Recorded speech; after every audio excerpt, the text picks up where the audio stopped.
পরাশর বলে মুনি শুনো এক মনে, এই মতো নিত্যলীলা হয় বৃন্দাবনে। দেখাতে মহিমা নিজ দেব জনার্দন, কে বা ইন্দ্র আর তিনি হন কোনজন। শচীপতি পূজা বন্ধ যখন হইল, শ্রবণে আপন নিন্দা ক্রোধিত হইল। আপন পূজার ধ্বংস দেখি দেবরায়, হইল বিষম ক্রোধ শান্তি নাহিতায়। ক্রোধতে অধীর হল দেব পুরন্দর, হুঙ্কার করিয়া ইন্দ্র কহে অতঃপর।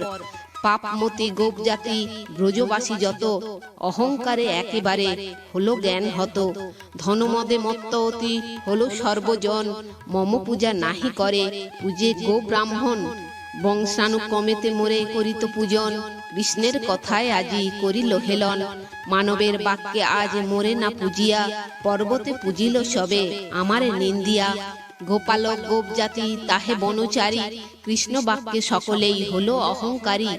কৃষ্ণেরে আশ্রয় করি যত গোপগণ, আমারে করিল হেলা দুরাশয়গণ। গোপকুল মাঝে কর্তা নীলমণি জানি, নারদের মুখে সব শুনিয়াছি বাণী। সহজে গোয়ালা জাতি কিবা জানে তত্ত্ব, তারা কি জানিবে বলো আমার মহত্ব।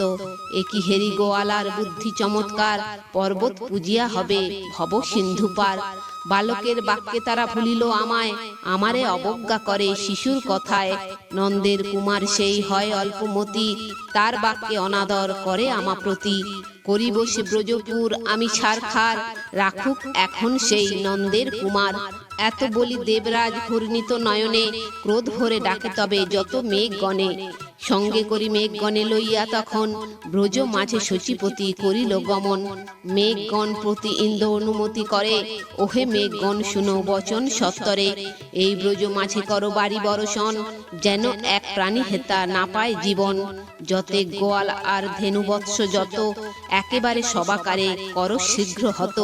পবন সহিত আজ্ঞা করহ পালন, তাহার অন্যথা যেন না হয় কখন। অহংকারে মত্ত সবে যত গোপগণ, অহংকার চূর্ণ করো করি বরিশন। সত্তরে তোমরা গিয়া গোপ সবাকার, ধনমদ মহাগর্ব খর্ব করো আর। আর তাহাদের পশু যথা আছে যত, সকলে করিয়া ফেলো বাড়িতে নিহত। দেবরাজ আজ্ঞা পেয়ে যত মেঘগণ, অন্ধকার করি ব্রজে ধাইল তখন। ঘন ঘটা ঘন শব্দ করে ভয়ঙ্কর, চঞ্চলা চপলা তাহে শোভিত সুন্দর। বিপরীত বেগে বহে দুরন্ত পবন, ভয়ঙ্কর মেঘ করে ভীষণ গর্জন। হেনমতে মেঘ যত হুঙ্কার ছাড়িল, ব্রজ মাঝে বিপরীত বাড়ি বরসিল। বহিল বিষম বায়ু করি ঘোর রব, তাহে গৃহ বৃক্ষ আদি পতিত যেসব।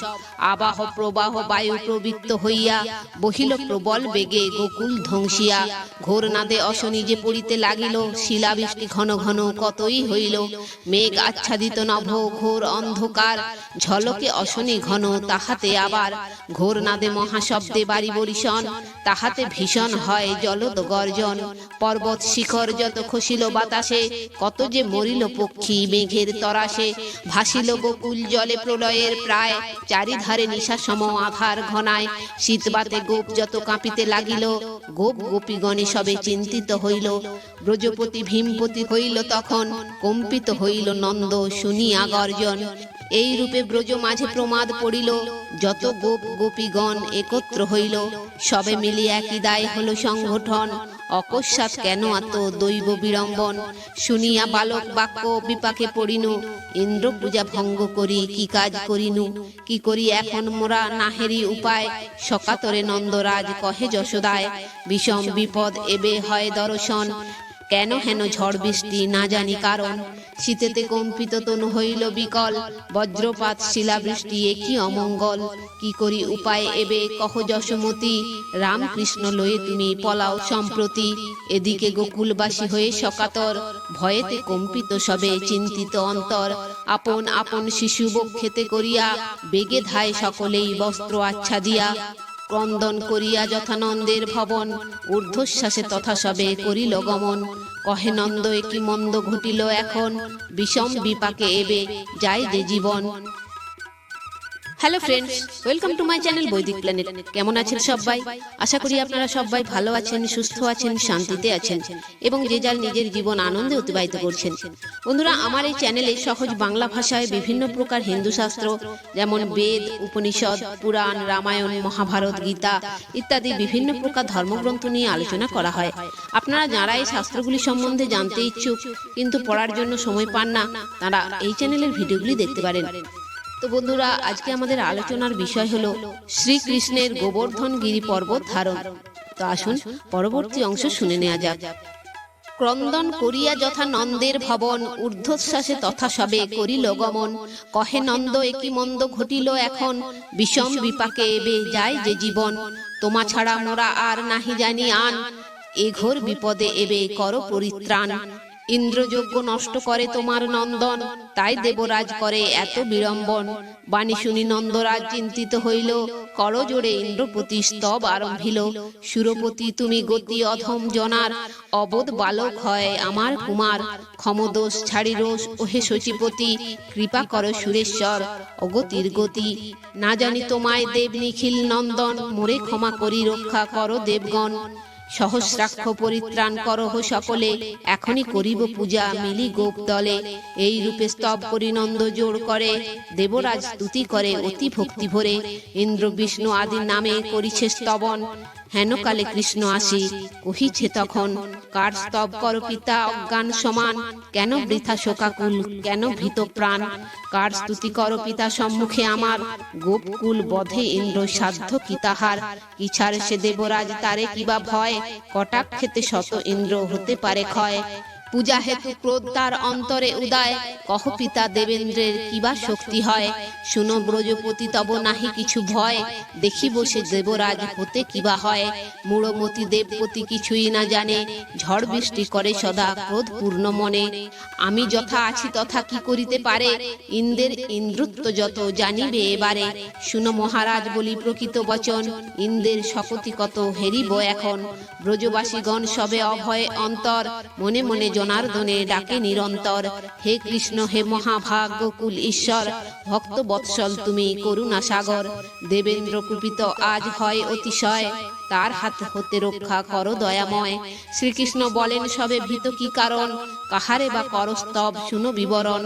কেবা সেই দেবরাজ ভয় করো তারে, অকারণ কেন স্তুতি করিছ তাহারে।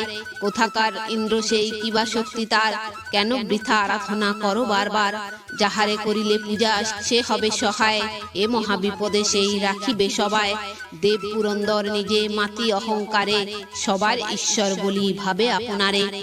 গর্বেতে নিজেরে ইন্দ্র ভাবে ভগবান, অবশ্য করিব দূর তার অভিমান।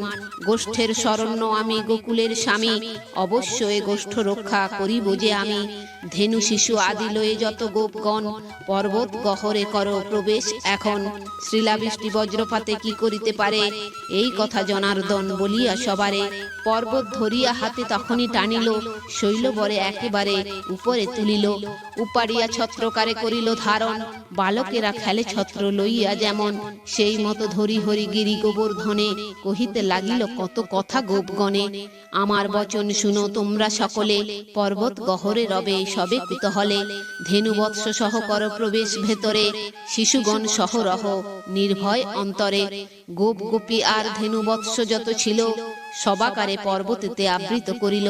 পর্বত গুহায় সবে নির্ভয়েতে রয়, তখন সে দেবরাজ ভাবে অতিশয়। ক্রোধিত হইয়া তবে ডাকি মেঘগণে, আজ্ঞা দিল সেই ক্ষণে ঘোর বরিশনে।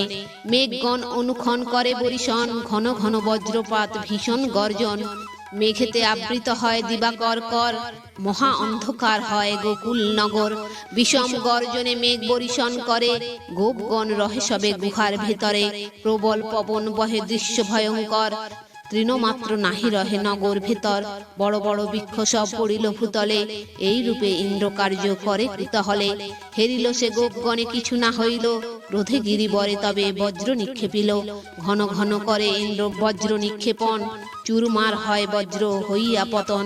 7 দিন 7 রাতি এরূপ হইল, দর্শনে গোপগণ ভাবিতে লাগিল। কম্পিত হইল যত ব্রজবাসীগণ, গোপিনী যতে কৃষ্ণে করে দর্শন। চিত্রপুত্তলির মতো হেরে কৃষ্ণ মুখ, মুখ শশী ম্লান হেরি প্রাণে জাগে দুঃখ। দেখি সখী কৃষ্ণ মুখ মলিন হইল, হ্যারো সখী চন্দ্রমুখে ঘর্ম নিঃসরিল। গোকুলে গোপের কুলে জীবনে বাঁচতে যে গোবিন্দ গোবর্ধন ধরিলেন হাতে, দেখো পিয়া কি অদ্ভুত হয় দর্শন, বাম করে গিরিধরে যেই মহাজন। কৃষ্ণ মুখেরি গোপী আনন্দ হৃদয়, ক্ষীর ননি দিতে তারে মনে আশা হয়। পর্বত ধরিয়া কৃষ্ণ হতেছে কাতর, ক্ষুদাতে মলিন হয় বদন সুন্দর। নন্দ যশোমতি দোহে আকুল হইল, সখ্য ভাবে শিশুগণ তথায় রহিল। হেনমতে ব্রজবাসী যত গোপগণ, যার যেই ভাবে সবে চিন্তিত তখন। ব্রজবাসী গণে কৃষ্ণ হেরিয়া চিন্তিত, মধুর বচনে তবে কহে সমুচিত। কেন বৃথা চিন্তা কর গোপ গোপীগণ, আমার কারণে চিন্তা নাহি প্রয়োজন। নির্ভয় হইয়া রহ পর্বত গুহায়, পড়িবে না এই গৃহ ভয় নাহি আর।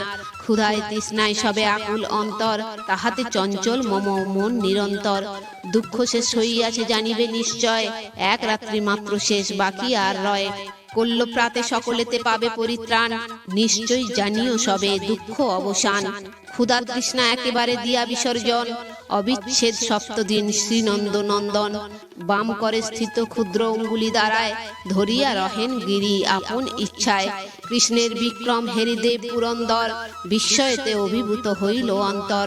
7 দিন 7 রাত্রি করি বরিশন, জলধির যত জল ফুরায় তখন। এত জল বরিশন গোকুলে হইল, বিন্দু মাত্র জল নাহি কোথাও রহিল। এত জল কোথা গেল না জানি কারণ, উপায় না পায় কিছু ভাবিয়া এখন। মম বজ্র ব্যর্থ হবে জেনেছে নিশ্চয়, যোগেতে জানিল ইন্দ্র তবে সমুদয়। অকস্মাৎ যোগ চিন্তা করিল যখন, চারিদিকে কৃষ্ণময় করে দর্শন।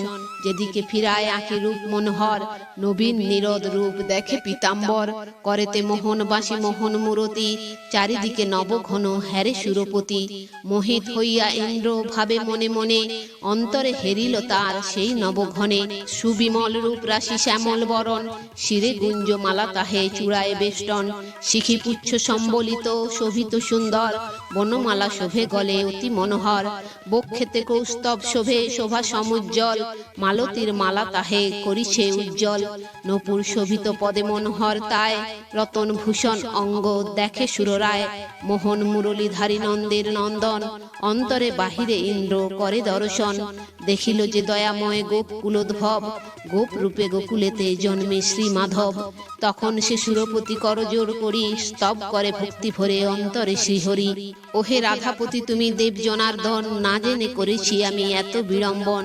তোমার আজ্ঞাতে আমি দেব সুরেশ্বর, ক্ষম অপরাধ প্রভু জগত ঈশ্বর। কে জানে তোমার তত্ত্ব তুমি মূলাধার, সৃজন পালন দেব আজ্ঞায় তোমার। ব্রাহ্মণাদি দেবগণ তব অংশে হয়, অনাদি অনন্ত তুমি সবার আশ্রয়। পরব্রহ্ম পরাৎপর হে যদুপতি, গোপিকার মন হরি তুমি সর্বগতি। সৃষ্টি স্থিতি প্রলয়ের তুমি যে কারণ, তোমাতে উৎপত্তি হয় যত দেবগণ। যুগে যুগে তুমি হরি হও অবতার, তোমা হতে হয় কত অসুর সংহার। অবনির্ভার হরি করি নিবারণ, কতবার কত রূপে করো আগমন। কভু শ্বেতকায় প্রভু কভু বর্ণপীত, কৃষ্ণ বর্ণ কৃষ্ণ রূপ কভু বালহিত। কভু কুর্ম কভু মৎস্য রূপ ধরো তুমি, বরাহ হইয়া দন্তে ধরো পৃথ্বীভূমি। নরসিংহ রূপ হরি করিলে ধারণ, বলিরে চলিতে প্রভু হইলে বামন। হেনমতে হলে দেব কত অবতার, এবে কৃষ্ণ রূপে হরি ব্রজেতে প্রচার। যশোদা নন্দন এবে এ ব্রজ মাঝেতে, পূর্ণতম পরব্রহ্ম তুমি গোকুলেতে।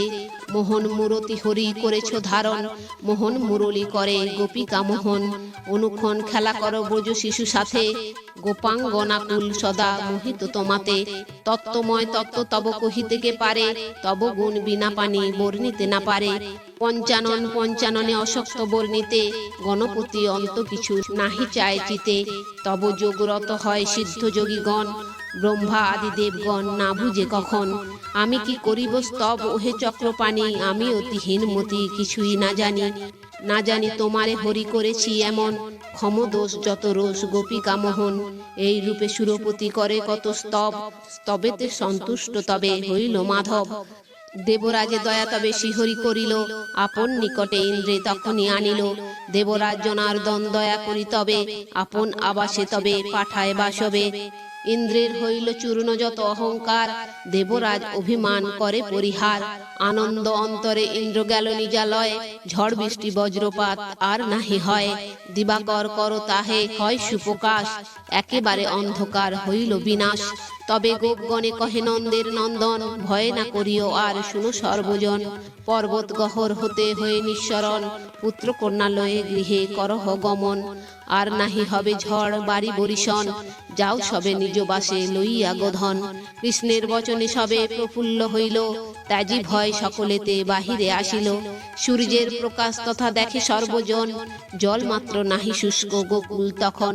সকলে প্রফুল্ল মনে নিজ গৃহে ধায়, আবার পূর্বের মতো রহিল সেথায়। অতঃপর হরি সেই গিরিকে তখন, করিলেন অনায়াসে স্বস্থানে স্থাপন। কত লীলা করে হরি দেখি গোপগণ, নিমগ্ন আনন্দ নীরে হইল তখন। কৃষ্ণে আলিঙ্গন করে আনন্দ অন্তরে, বৃদ্ধ গোপগণ সবে আশীর্বাদ করে। যশোদা রোহিণী প্রেমে কৃষ্ণ কোলে নিল, ঘন ঘন চুম্বন তার চাঁদ মুখে দিল। বলরাম আসি কৃষ্ণে দেয় আলিঙ্গন, আশীর্বাদ করে আসি আর কতজন। কেহ বলে কৃষ্ণ হতে পায় পরিত্রাণ, সকলে আসিয়া করে মঙ্গল বিধান। গিরি গোবর্ধন ধরে কৃষ্ণ নারায়ণ, সে কথা শুনিলে হয় পাপ বিমোচন। কৃষ্ণ লীলা যেই নর এক মনে শুনে, সেজন না যায় কভু সমন সদনে। কৃষ্ণের অপূর্ব লীলা মহিমা অপার, যেজন শুনয়ে মহাজ্ঞান হয় তার। শ্রী বিষ্ণু পুরাণ হয় অমৃতের সমান, কালীর কবিতা ছন্দ শুনে পুণ্যবান। তো বন্ধুরা, আজ এই পর্যন্তই। ভিডিওটি যদি ভালো লেগে থাকে তাহলে লাইক কমেন্ট শেয়ার করে আপনার প্রিয় মানুষদেরও দেখার সুযোগ করে দেবেন। এবং এই ধরনের ভিডিও আরো দেখার জন্য চ্যানেলটি সাবস্ক্রাইব করে পাশে থাকা বেল আইকনটি প্রেস করে দেবেন পরবর্তী ভিডিও নোটিফিকেশন পাওয়ার জন্য। সবাই ভালো থাকবেন, সুস্থ থাকবেন, আনন্দে থাকবেন।